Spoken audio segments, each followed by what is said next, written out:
Welcome to the Big Bets on Campus podcast. I'm your host, Mike Calabrese, and I'm joined by Action Network's college baseball expert, Collin Wilson. We are one step away from Omaha. We have one more round. That's the Super Regionals as we go from 16 teams down to 8, all hoping to make that special trip to the College World Series. But before we get there, Collin, a quick question that I posed to our intrepid producer, Matt Mitchell, off air. Is the SEC a fraud as a whole, or are they just a large collection of frauds propped up by the biased media? Because holy crap, did they piss down their leg in the regionals, upsets left and right. And this is a subject that I'm going to hit on later. We could get 4 ACC teams to Omaha. What is going on? Yeah. The answer to that is, I don't know what you're talking about. Hold on, let me smell myself. No, I didn't sweat a single bead of sweat this weekend because Arkansas flew through their regional. They were in bed, fed, showered, playing with their kids if they had some, enjoying their NIL deals. I don't know what you're talking about. My SEC team cruised. Now, the other ones, I think there's an amazing trend going on in college baseball, actually the last 3 years.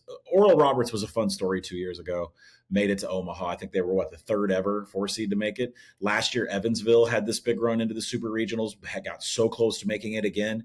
Now 4 seeds are giving a bigger problem. If you go and you watch squeeze play, all they could talk about is this field needs to expand to 68. I don't think this is an issue where the SEC is a fraud. I think this is more of an issue where other teams are getting NIL money and they're getting deals, and maybe they're good in the portal and maybe they're getting better managers. I think everybody else is simply getting better. And if you look at the location of these teams, if you have a campus in the South and you can draw players and you can draw a little bit of money and you got, I don't know, I mean, the things that 18-year-olds to 20-year-olds like versus going to high A ball, you're going to be able to draw players. And I think we're seeing that with a lot of these 4 seeds coming in. And some of them are senior-dominated teams. It was 6-year seniors. Like, I know Arkansas is a 6-year senior. Like, these guys have been playing since the pandemic. I think it's just a collection overall that college baseball is getting better top to bottom. 4 seeds are way more active than they were 5 years ago. And I think we all need to recognize that as we go into betting next year. With the results in, you can go back, you can look at it and say this team was overseeded, underseeded. Do you think the committee got it right? Is there any reason to point to the committee and say there was too much bias put on the SEC? Or do you think, I mean, listen, it's borderline, it's not quite March Madness where it's single elimination, but you can have 2 bad days and all of a sudden you're out. So with a small sample size for a sport that can be as random as baseball, do you still think the committee more or less got it right? No, and I never think they do, because the way that they seed it is they like to be regional. And we talked about this. Like, they like West Coast teams to have a number 1 seed. They like certain teams in certain areas to have number 1 seeds. And this podcast, different than everybody else that attempts to do college baseball, told everybody that Texas was a fraud and told everybody that UTSA 125-1 a couple of weeks ago was a good bet. And then we prophesized that they would go to Texas and beat them. I think it's this thing where it's like we're getting way too much integrated into RPI. We're not actually watching the games. I think that's the reason why Action Network in general has been ahead of the market on everything in every sport. But it's like they are stuck to the regions that these teams are in geographically, and they're stuck to the RPI number, and they're not actually watching the games. There's a couple of them on this list. There's a couple upsets on this list. There's a team, I hate to say that term, wrong team favored, but we're going to get to another super where I think they made a big mistake. All right, before we go super by super in terms of the matchups, let's talk about the ACC that I mentioned at the top with the opportunity to get 4 teams to Omaha. 1 is already locked in because you get the matchup between Louisville and Miami. UNC has a great draw with Arizona needing to travel cross country, and then Duke is paired up with the Cinderella of the field in Murray State. Florida State has tough travel in terms of going across country to play in Corvallis, but they dominated in their regional. They beat Mississippi State by 7 and by 3 to punch their ticket. How shocked are you to see them on the precipice of putting 4 teams in? And do you think that's a result of them being undervalued, or just kind of how the pods and pairings shook out in the regionals? A little bit of both. I don't think ACC has ever had bad baseball. They've always been at the level of the SEC. The SEC is just getting a lot more attention because nobody watches the ACC network, right? No one wants to watch Florida State on week 0, favored by 30 over Bethune-Cookman. No one watches that. Everyone watches the SEC network. I think that's a big part of it. But ACC baseball has always been able to play. I think North Carolina is still conversation, probably top dominant team in the country with Arkansas. I just think that they weren't getting their due. Look what Wake Forest did against Tennessee. I mean, Wake Forest still has the ability to show up and play as one of the best teams in the nation. They proved it against Tennessee. I mean, Tennessee was, by the skin of their teeth are going to make it to Fayetteville. So I'm not surprised by the ACC whatsoever. I think what's interesting about the ACC is the middle and the bottom of the conference have really fallen off. Like Stanford used to be a regional staple. The Sunken Diamond used to be a big deal. Virginia Tech used to be a launch pad. UVA used to be a big part. I think the middle and the bottom have kind of fallen off. And all of a sudden, like Cal baseball is worth a shit. Like when did that happen? So, I think the top of it is top tier, although we've been fading Florida State all year. I think the middle of it has kind of fallen out. All right, I'm going to ask you some questions and allow those to kind of naturally lead us to some of these matchups. Let's start with the fact in the super regionals, there's some teams that may have home diamond advantage, but they're clearly in trouble. Let's start with UCLA and UTSA. The Bruins against the Roadrunners. We've given out the Roadrunners. We tried to warn everybody. Do you still think this is a good opportunity, particularly with the Roadrunners hashtag meet going off at plus money, plus 145 out in the market? Yeah, I do a hashtag meep, and then all these other accounts that think they watch college baseball start meeping on Twitter. Like that's Stucky and I's tag. But anyways, we are UTSA supporters since day one for almost a decade. But numbers wise, they absolutely should be favored here against UCLA. They're going to go out there. They're not going to care. They are playing on fire right now. They've got it in every single stat. That's why we like them going up against Texas. Did not matter. I got Michael Barnett about a minus 120 favorite in the first game over Zach Royce. I've got Connor Miles heavily favored, minus 145 over Landon Stump in game 2. And I got Wyland Moss pretty even to pick him for UCLA, about minus 110 in the final game. If it goes 3, if you put all those together, it actually comes out to UTSA minus 120 is a series price. I'm buying UTSA plus 145. This should be a straight minus 110 pick 'em both ways. I think UCLA had a really good weekend, but you also have to think about the strength of who they had out there. Was UCI for real? You can have a conversation about what was going on in that regional. UCLA showed up and played their best ball of the season, but I'm not sure that's enough for an extremely red-hot UTSA team. Meep to Omaha. It isn't just UTSA as an underdog trying to get to Omaha. You got the Canes of Miami, you got Murray State, you got Coastal Carolina. Let's talk about Miami against Louisville in that ACC matchup in the Supers. Where are you putting your money? I'm still in shock that Miami took 3 games to get out of Hattiesburg. And, I'm sorry. They took 4 games. I'm still shocked that Miami's here, period. Right. Southern Miss, I thought, was in a pretty good position there. Columbia showing up out of nowhere was pretty interesting.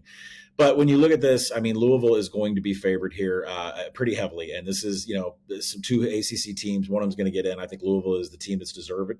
They had a horrible start to the season. They've been hot over the last month, hot enough to play with the big boys in the ACC. And I think it's time to recognize that. From a numbers perspective, Patrick Forbes is going to be about minus 200 over AJ Siskar in the first game. And then Griffin Hugas is going to be an underdog when Miami takes the home dugout there against Tucker Biven. It's going to be a minus 140 in the way of Louisville. And then again, I got Louisville favored in the final game if they play it. Ethan Burrell is going to be minus 150 over Reese Lumpkin. Put all that together in your little series calculator, you're going to come up to Louisville minus 205. There's 45 cents of value here. The market, as you and I are talking, is Louisville minus 160. They have better numbers all over the board. They're the hotter team. No disrespect to what Miami did in Hattiesburg, but Louisville is an absolute buy. Duke is a big favorite over Murray State. I'm certainly interested in the neighborhood at 3-1 on the Racers. Are your numbers you in the same direction? Yeah, they are. These 4 seeds, they get to this point, like they're going to go home. They're going to see their families. They're going to let, kind of the moment catch up with them. And how do they show up? Well, they show up flat. Duke is not an easy team to play, and it's not an easy place to play.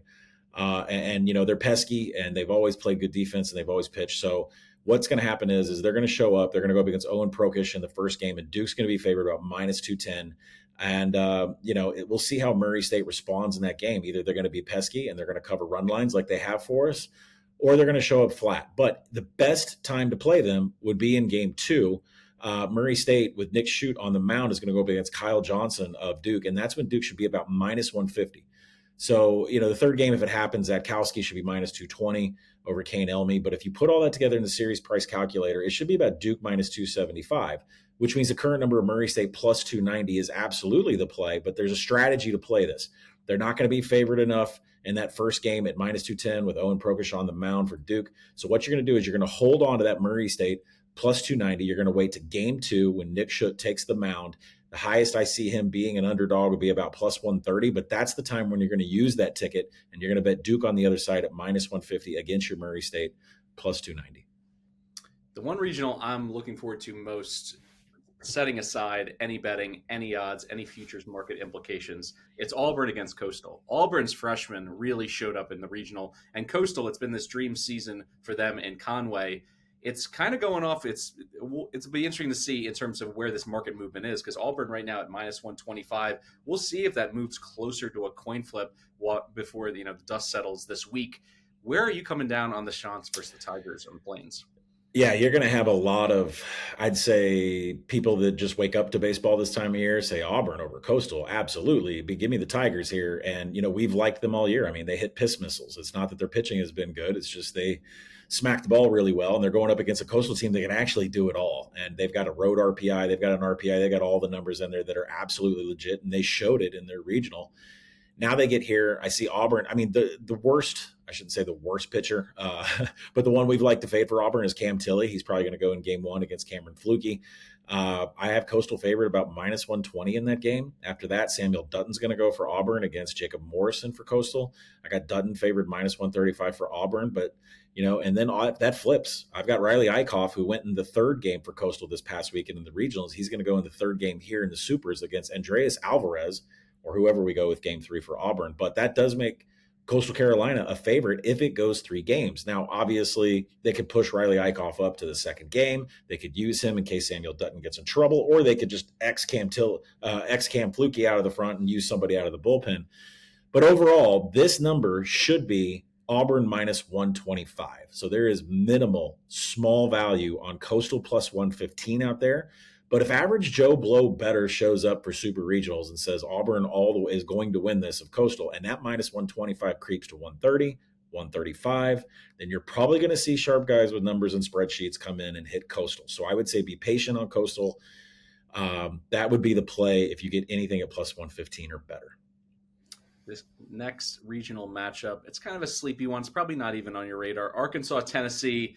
This series, for any casual out there listening, this is the one to watch if you're interested in high-end talent. Both of these teams trot out 6 or 7 players who may hear their name in the first 2 rounds of the Major League Baseball draft. They're 1A, 1B in terms of overall roster talent left in this field. And the thing here is, looking at Arkansas minus 160, I know that you have a particular price point and a cutoff. There's also the emotional element of your Hogs. A lot to dissect and to digest in this matchup. But I'm going to start with this. I find it interesting in your projection, you actually have Zach Root as a slight favorite over Liam Doyle in the first game. Let's start there. Yeah, let's hold the emotion off to the end of this one. Let's be mathematical first. I think Dave Van Horn's been the coach of the Razorbacks longer than Tony Vitello's been alive. So let's hold that off to the end. Zach Root, it's interesting because this got announced to be Saturday, not Friday. And I know Dave Van Horn is real big with, well, you pitched on Friday, you're going to pitch on Friday. And so what that means is because the regional started on Friday and they threw Aiden Jimenez and Zach Root went on Saturday and just threw an absolute gem against Creighton, I think he's going to pitch on Saturday again. That would pair him up against Liam Doyle, the ace of Tennessee. I make it Zach Root minus 114. And for all of you out there that are like, how does he get this number? I calculate how long Zach Root and Liam Doyle are going to go. I calculate how long their closers are going to go. I calculate how long the stoppers are going to go. And then I, project that all with ERA, FIP, XFIP, and then calculated base runs, which is such a long equation. It would take 3 hours of a podcast to explain it. Those numbers come up to Zach Root minus 114 against Liam Doyle. So we're looking at a pretty even matchup here on Saturday at 4:00. Game 2, Gage Wood is going to go. He's going to be backed by Gabe Gackle if needed. Gage Wood looked filthy in his last game that he showed up in the regionals. He'll take on Marcus Phillips. I got him as a minus 143 favorite, which essentially is where the series is priced because Aiden Jimenez, game 3, if needed, he wouldn't even last that long. This comes down to a team staff against Dylan Loy, who's kind of flopped into that third starter for Tennessee. Make Arkansas minus 150 in that game 3 if necessary. So I've got the last 2 games of this series favored for Arkansas minus 140, minus 150, which means the crux of this entire series rests on Saturday late afternoon and night, Liam Doyle and Zach Root. That makes Arkansas from a series price perspective minus 160. Arkansas is minus 130 out there right now. If you want to say that Tennessee had to play an extra game, Tennessee had to play an extra day, they've got to do some travel. This is high emotion.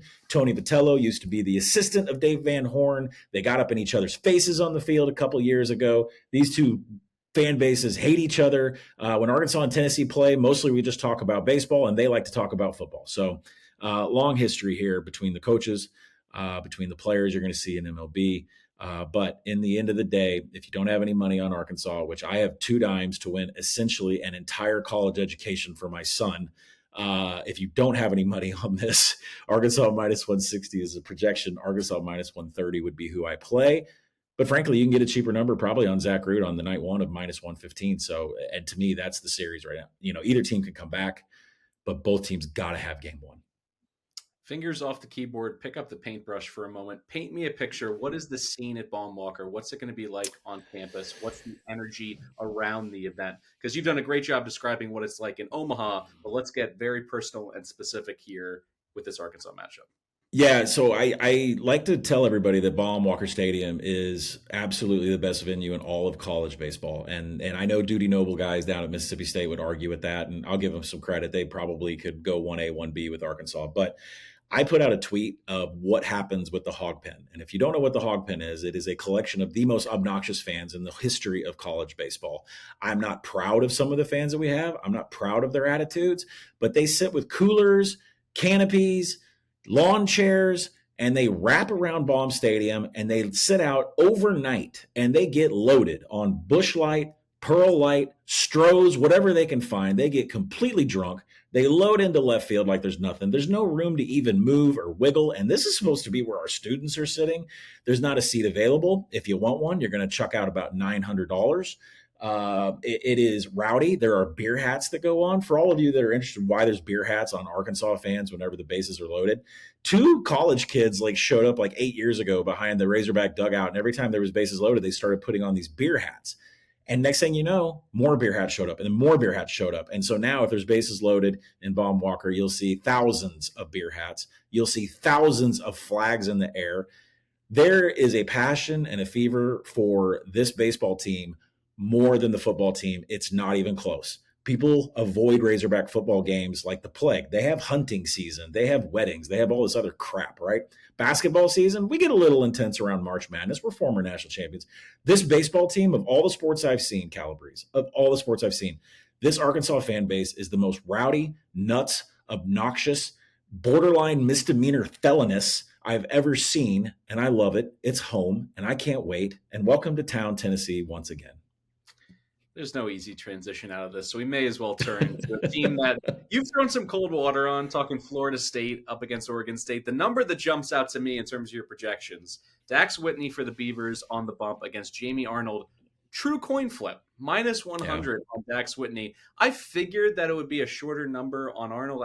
I wouldn't say that it's way off in terms of what my expectations were, but I'm still surprised to see someone who is a consensus top 5 pick in the upcoming summer MLB draft, who had struggled a little bit at times this season, but pitched well enough in the regionals to get them through, kind of going off as a coin flip. Walk me through that one. Yeah, and it's probably not going to be lined that way. I can't remember the last time you and I bet on Jamie Arnold all season, and that's because when you have an XFIP that's a run and a half higher than your ERA, it's a lot of smoke and mirrors going on. It's not the same Jamie Arnold we saw last year. It's not the Jamie Arnold version that we used to call an ace of all of college baseball. And the numbers reflect that. Now, the odds makers don't reflect that. And the betting public doesn't reflect that. So you may have to sack up and go Oregon State in game 2 with Dax Whitney. But, this is a thing where you and I had, I don't know, was it 3 or 4 weeks ago, where Florida State had to travel cross country to go play in Berkeley. And it wasn't an easy series. And, I know that Florida State won that Jamie Arnold game that he pitched against, but it wasn't like the sticks were there. This is not easy travel to Corvallis. Corvallis is weird. I know what I was saying about Arkansas and our fan base, but Corvallis is just straight weird. There's kind of a smell of pine trees, Harley Davidsons, and marijuana. Everybody wears flannel and drinks red wine, and they're just a little weird there. And I don't know what these Tallahassee guys are going to do out there because it's probably only 65 degrees at night.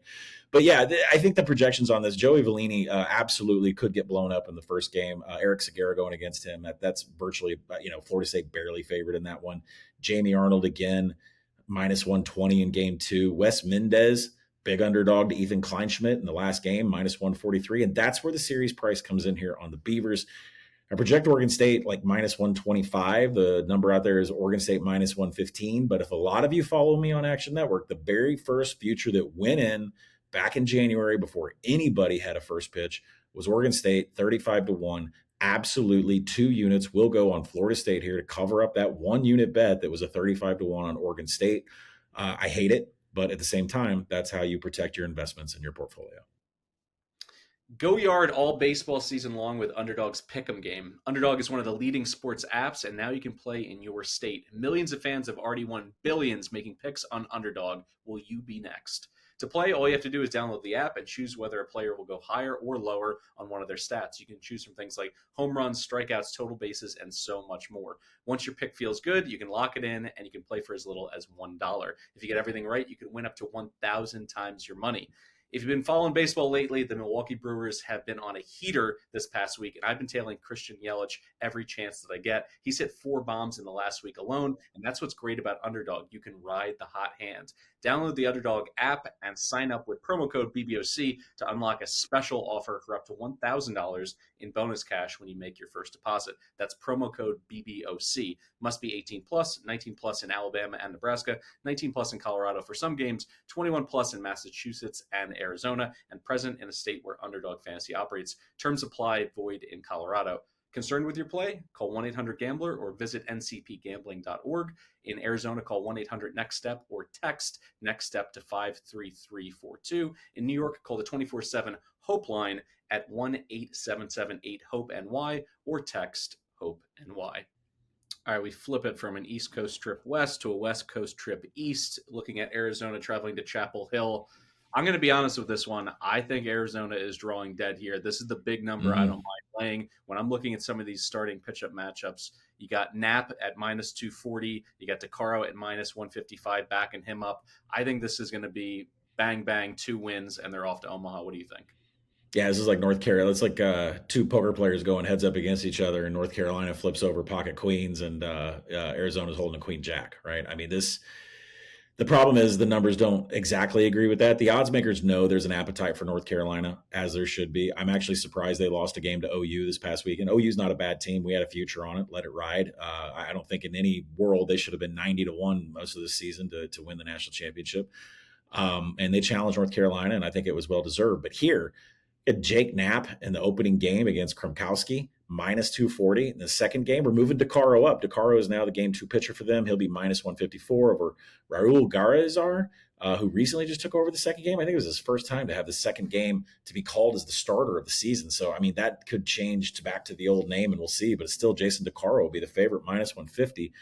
And then in game 3, North Carolina, Aiden Ho, minus 185 against Smith Bailey, who's been the day 3 starter for quite a while here for Arizona. You know, we kind of said it like I'm a little shocked. That's one of the results I was shocked by with Arizona. Then again, Oregon got completely screwed out of their entire season. And, I'm sorry, if you don't have the ball and you're a catcher, then you're essentially obstructing home plate. And I don't know how a malicious call. That changed Oregon's season completely because they did score a run in the next inning, which would have been the tie ball game. The Ducks didn't show up the next day, not expected. By the way, everybody, this is college baseball. When you have a traumatic emotional event on the field, your team is done. These are college kids, and it really shows in college baseball. So, I think Oregon got screwed. Arizona, gets spoils. We have them here. UNC minus 260 is the projection here. I think Arizona is drawing dead. But when you say UNC minus 260, that gives a little bit of value of Arizona plus 250. I'm not playing them in any form or any capacity, but the Wildcats do have mild value. Wildcats have mild value in the market. Take your UNC futures, by the way. Get a UNC future. That's what I would do. Let's close out the previews here of the super regional matchups with West Virginia and LSU, 2 fan bases that can really drink, but on the diamond, a huge disparity on who they're sending to the hill. Ianson is going to be close to minus 400 in the first game, and then he's backed up by Cade Anderson, who's going to probably go off at minus 300. I love their pitching. I think that they got through the regionals, and sometimes, we see this in college football all the time. Win your clunkers. You're not always going to play your best, but can your B-level ball get you through? They got through regionals. It's time to rev up the engine here against a West Virginia staff that could be in deep water if they don't get a special performance out of Kim, at least in game one. So I think the Nears are, I'm not going to say drawing dead, but this is one of my favorite parlay sweeteners. I'm going to take LSU minus 400, tack it on to everything else that I'm playing here in this round. What do you think about the Bayou Bengals at Alex Box with a huge pitching advantage? Yeah, it's a really good dance partner for Louisville, right? You project Louisville at minus, what was that, minus 205, and it's minus 160 in the market. This is a good dance partner. I won't be partaking in this because we gave this out as a future a couple of weeks before the SEC tournament, so we do have LSU money in the bag. The number should be LSU minus 675, making that LSU minus 400 in the market absolutely actionable.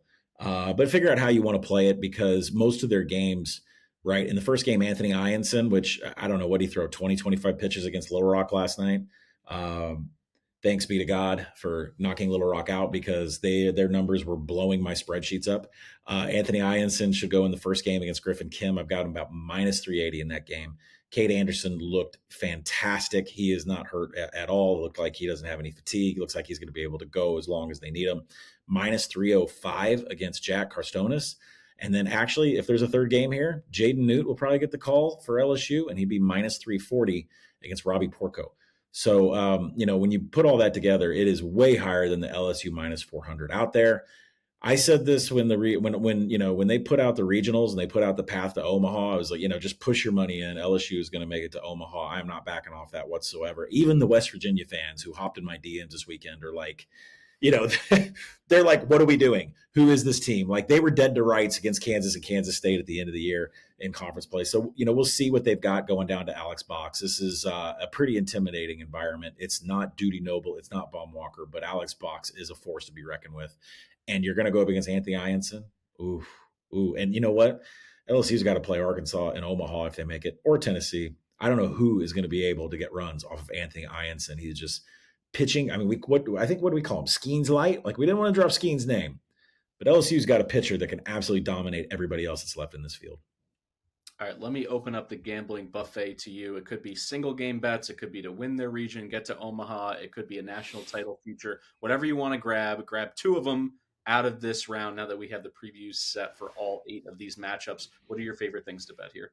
UTSA as an underdog to win their region against UCLA. Meet me, hit it, let's grab it. I mean, that's just, come on, just watch them play. They have no give up whatsoever. The pitching is just as good as the hitting. If you need a future, go ahead and take it. Remember, bracket 1 and bracket 2 are set in Omaha. Your path is set. No matter, they don't reshuffle seeds or anything. UNC has a pretty advantageous path. So if you don't have a future on the Diamond Hills, I would go ahead and jump in on that. Other than that, I'm going to go build a pillow fort in the living room. I'm going to probably go to one of these Arkansas-Tennessee games. Probably not going to be on social media. I'm probably going to chew all my nails off, hang out in the pillow fort, order a pizza, maybe get some Walmart delivery to the front door. I don't know. I have not had anything like this probably since last time we went to Omaha in 22, and nothing this intense since 2018 when we lost to Oregon State in the national title game. So big weekend coming up here with Tony coming to town. I look forward to it. Anything special in terms of Arkansas tailgating food? I heard something about mashed potatoes, but I don't want to go there when it comes to Arkansas fans. Anything like any particular regional cuisine or tradition that you've partaken in that maybe will give you a 5% greater chance of getting to Omaha and beating Tennessee? Well, Wright's Barbecue is the absolute go-to here. And anybody that comes to Fayetteville, like I know our editor, Pete Rudin, is like, I got to come down to get some of this SEC baseball. You're going to get some Bentonville Bike Rack Brewery. You're going to get some Core Brewery. You're going to get some Wright's Barbecue. But really, I would say, the barbecue is fantastic. If you want to go the chicken route, we have a place called Slim's here that's absolutely fantastic, locally owned and great. And if you're coming up through the south part of Arkansas, make sure and stop off and get some Corkies. Some of our old basketball players are involved in the investment in that. So the food here is all barbecue related. And I hate to say, even as a Royals fan, who I think Kansas City has the best barbecue in the world, it doesn't hold a torch to Kansas City, but is still very, very, very good barbecue. That'll do it for today's episode. Thanks again for joining us. And a reminder that up tomorrow, we get back to college football win totals with our contributor, Josh Nunn. And next week, Stuckey makes his grand return. He'll have some fun and play an episode with a new co-pilot in the chair with them, Alex Kaloje from Action Network's Analytics Department, before Collin and I return next week, finally to talk Omaha and the College World Series on Wednesday. Thanks to my co-host Collin Wilson and our sponsor, Underdog Fantasy. I'm your host, Mike Calabrese. Good luck with all of your bets, and we'll see you here next time at the Big Bets on Campus.